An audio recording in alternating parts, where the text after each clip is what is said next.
fulin kan tilang liang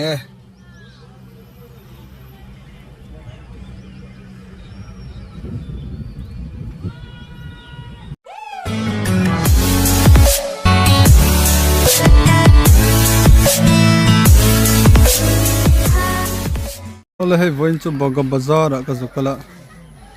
dil chu an pangpar moi lu tuk tak mai lo par hai amoi khop mai hai avar thiang lim mai se mo kan zoom chinanga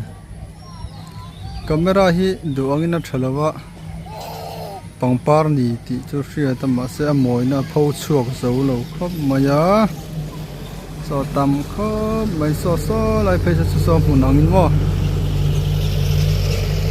moi khop mai ka vakal na yanga amoi je chu kan thama yang ka vakal mai chinanga hei dil ania dil chunga hian ania khi lama hian an hnau khom ni ngei to ne dil nei tu ta hian mo amuna son ka vakal chinanga he pangpar moi jai kan tilanga kheng do ne amoi ngang mai hai thiang him sar siama tiang pangpar hi hey amoi khop mai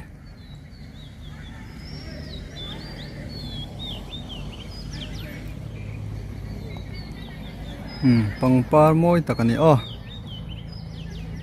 nai set soda kan la chinanga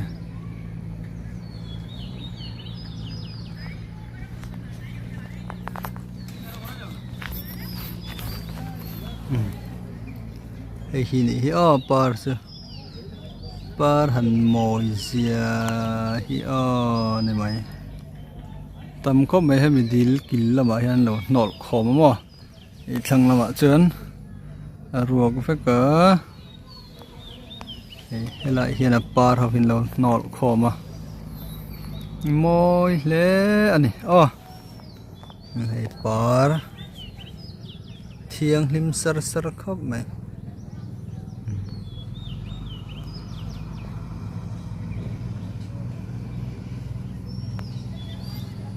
moi ngang mai mo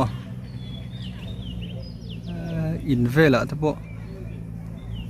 ada thei do na ni hi zia bera chuan dan bera chuan tuya da chi chu ni mela cho tol vela ina dai na moi don khop mai apar he thiang lim ro pui sia mo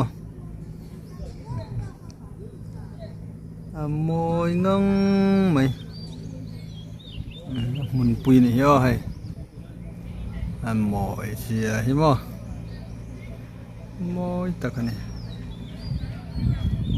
tam ro pui sia aming han soi mai ka tuma ka thai bik lawa he tiang pangpar hi dila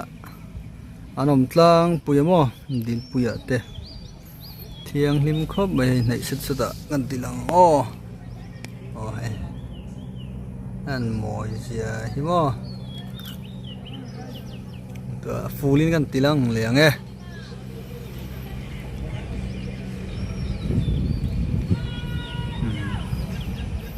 moi khop mai aming ria khan menon fil ve nge ro ko mena an nal khop mai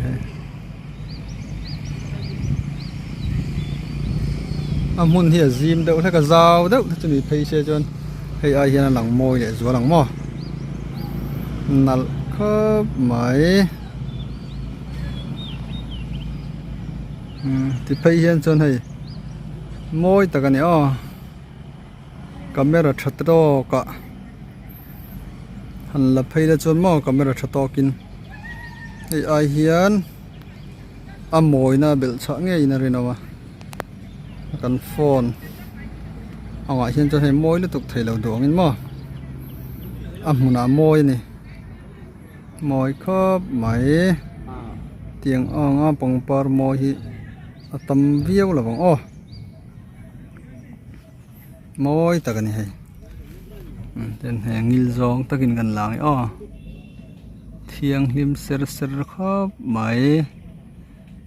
bằng par môi xây tăng khán cho tol về lại thế mà in chung à bộ khôi thấy đó này om đó này hiền này tụi tao bắt tăng